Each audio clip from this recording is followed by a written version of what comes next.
So I want to talk about first the significance of what the stole is about. A stole is really to do with being given authority or responsibility. It's to do with one's calling to something. I don't know what other word you might use, but it's to do with a particular role, and that's given, endowed, if you like, at ordination. And there are special services that go with the different levels of ordination, as deacon, priest, and bishop, which are the three orders in the Anglican Church. So the deacon, there is one who is here at St Mark's, and they wear them. Could you just pull that one? I don't want to destroy what you've beautifully done. So it's tied across when you go to ordination. It's tied across you. I can't remember which side. That way, I thought it was. But she wears hers the other way when I see her on Sundays. Anyway, that way. I thought it was that way. And then when you're ordained priest, it's undone and somebody puts it like this. So it speaks of a different kind of ministry. So deacons were the bridge between the church and the wider community, and it embodies the ministry that Christ had of service. And in a sense, in that movement from across to wearing it on your whole body, my sense is that you take with you, when you're ordained as a priest, the ministry of a deacon. You carry it with you into your work and ministry as a priest. So for me, the colours, and you'll need to come up close to see some of them. Yes, I know that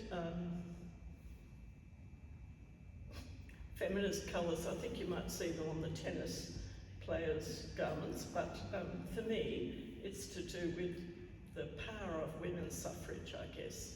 Now, I was born in England, you might hear that in my accent, but occasionally, but you'll see the colour green is not just there, it actually moves. Well, the fight for ordination of women, and it was a fight for some people, was very powerful, and I sat through some hideous debates in Melbourne. I don't know what they were like in other dioceses, but they were dreadful here sometimes, to actually simply claim equality, really, in the church for the kind of work that many of us were already doing in our work in pastoral care, in hospital chaplaincy and other forms of work. So the colours. White, for the suffragists, stood for purity and virtue, and I'm not sure that really fitted me, but for me it stands for joy and light. Green certainly has been important for me, for hope and new beginnings.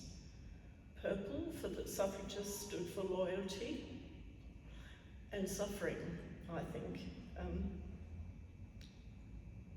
For us in the church, I guess it's one of the sort of more penitential colours for our self-reflection, which is important for me. For me, for humanity, for vulnerability, for accountability too as a priest. Not, which can be a pleasure, for saying this is why I do what I do. And yes, I've made mistakes, but they've also, God has worked through me in these amazing ways. So then there are, and for me it's as a priest, but also as a spiritual director that I'm trained to do, and also as a professional supervisor, which I also have training in. So the Celtic crosses, why does the Celtic matter to me? Well, it's there in my history, in my bones, in my body. So that here are the three, and continuously joined, always. You can't see a beginning or end of the interdependent relationships of God, God, and the church's language is Father, Son and Spirit, but I've been through years of talking about the fullness of God rather than Father, because that, not because of my own father, but because of the way in the church, the style of being father, and people call me mother, but Mother Cecilia is not really a very helpful title for me. Sound like a nun, and I'm not. So for me, the fullness of God has been important, but it's continuity of love between the what we call the persons of the Trinity. But in Celtic tradition, it was also past, present and future. It was earth, air and water. It was life, death and rebirth. Of course, there are also traditions now that speak of virgin, of mother, and of old crone, wise woman. I think I'm probably the old crone now, but still. So the other four parts, which Ken kindly helped me find again, is that the eternity of God speaks of unity, of balance, and again, you can't find a beginning or an end. So, when you picture the person that enabled, or she said a she, but to make this stall for me when I was in my year of being a deacon in a parish in Melbourne, whilst I was chaplain as well during the week, and on Sundays I'd have to go and do my Sunday bit in the parish and do my learning to be a priest at the altar, assisting the priest. When you think of that woman making this, what do you picture? I've talked too much. What kind of person do you imagine? Somebody who has a real eye for detail. Eye on detail, absolutely, yes. When you picture her, so I can't hear you, so you'll have to. Someone artistic like Betsy or Ella, but maybe an amateur person who's doing it more out of pure love for you rather than professional. Okay. Some Feisty woman. Do you know she wore red leathers and rode a motorbike? Is that? Yes, exactly. She just talked to me about this, and this is what she came with. And I was so sort of overcome, really, when she gave it to me. You can hear it in my voice still. So, have I been going for ages already? Is it time to, oh, you want me to keep going? Is that all right? So I did clinical pastoral education, which was the training that some of you know about. And I began at Mont Park on Larundel, which was in, I don't know, Ivanhoe, I don't know what it's called now, but it's gone. I think it's sort of decimated. My children used to call it the little world, because it was literally a kind of almost closed community. And as I've described there, a man who used to walk obsessively with his head down, and he never seemed to talk to anybody. And he used to be walking very fast.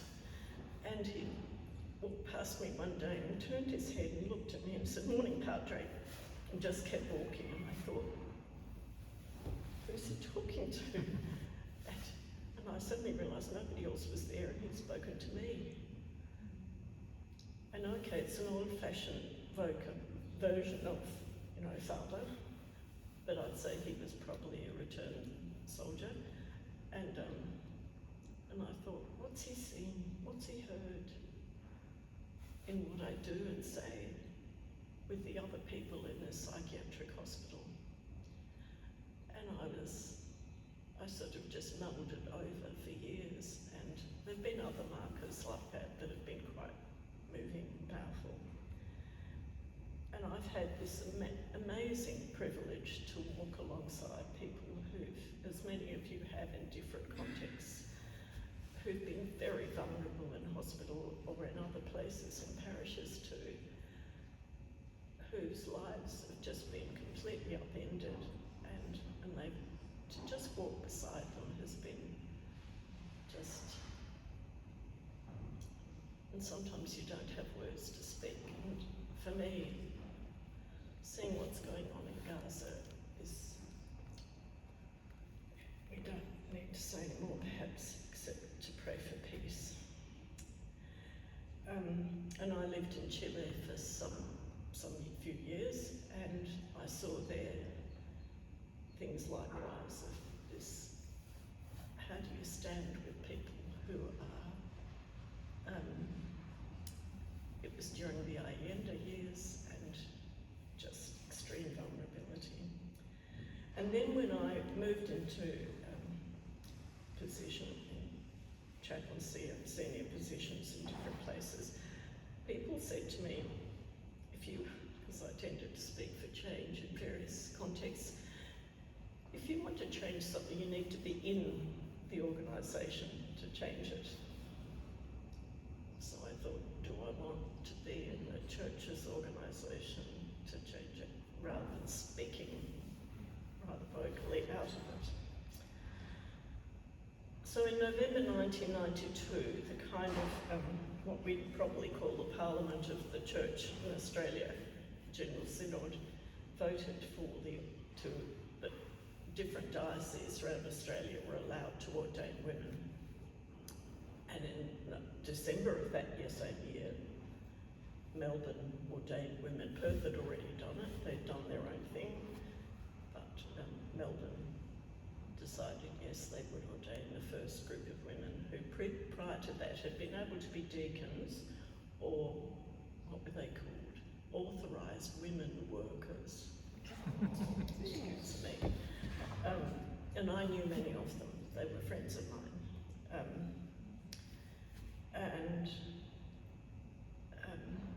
So after that I thought, there's no more excuses, Cecilia. I've been so resistant to putting myself forward. So I did, and I was accepted, and I went to theological college whilst doing my chaplaincy in pastoral care ministry and training other people, and continued on as I've described. So after I'd done, I don't know where our CVs ever turned up, but I finished in parish ministry. I did 10 years in a parish. I'd worked for the diocese in a senior position. I'd done a bit in the parish, as it were. That sounds very disparaging, but it was extremely hard work. And there was change, though I couldn't see it till after I left. And then I worked part-time in a parish because I left not knowing what on earth I was going to do, and I just trusted that God would show me. Then I came to St Mark's. Yay! And sort of, it was organic that I celebrated the Eucharist here as the first woman to celebrate here, because there'd been some very negative feelings about, Rod can speak for that, and it just happened. People would say, can you go and do that? Could you do that for us? And the priest at the time invited me to, and I was kind of a bit terrified, to be honest, because it has its own style. Each parish, the parish I've been in for 10 years had its own style too, I can tell you. I had to learn that as well. But I think that's enough really. And it was so powerful, people's responses to that and since, and so that was probably 2015. Any questions? Yeah. Enough, I'm sure, definitely Thank you, enough. Cecilia. Absolutely wonderful.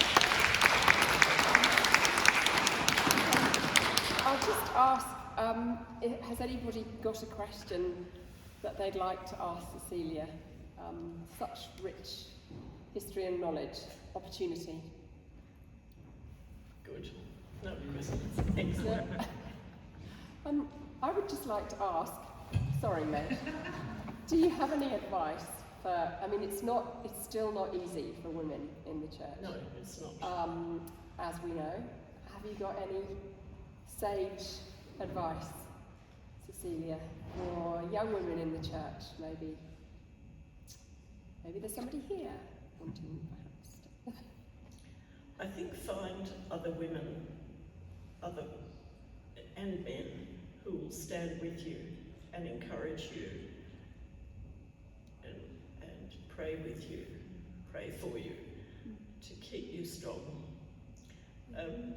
I've just been reading Women in Leadership by Julia Gillard and some other lady with a wonderful African name that I can't pronounce, which I'm embarrassed by, but because somebody I'm supervising is a woman who's ordained and wants some encouragement. Well, she's just an amazing young woman. Setting up a new business, and she's just amazing. So I just encourage them to find colleagues, or not just colleagues, just find people who will stand with you. Brilliant advice. Thank you very much, Cecilia. Thank you for lending us your stole and for coming to talk. Oh, sorry, Kate has a question. Oh, and I should add, if you want to read see the services and the promises that we have to make for ordination, I've actually marked them. It's good to reread them. I've marked them in here, and why I resisted being obedient. It's reworded in the new version, but it used to be in everything lawful and right. Now it's gentled a bit. You'll have to really speak loudly because I can't hear you. We pride ourselves on welcoming everyone at St. Mark's. Yes. And on the altar, we have symbols of one group that was not welcomed everywhere in the 80s, but was welcomed here. I wonder, as the wise woman, is there a group that you see that we are failing to support now and for whom we should try to open our doors? Just repeat some of that for me. So Is there a group? Yeah, is there a group that you think that we, Fail. are you talking about us specifically, Kate, just us, are failing to welcome, and we should be more conscious of welcoming in? No pressure or anything. Maybe no answers, but I just thought you're the wise woman and you're here, so.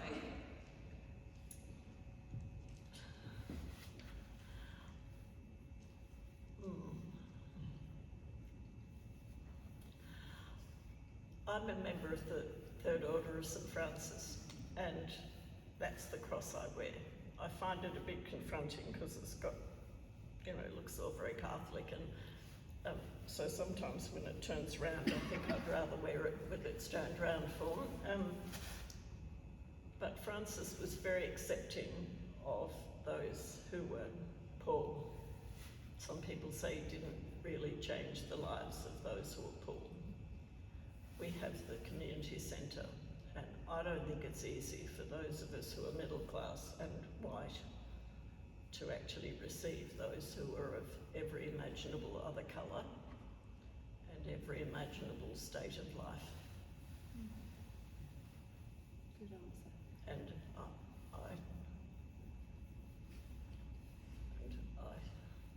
how can I say this?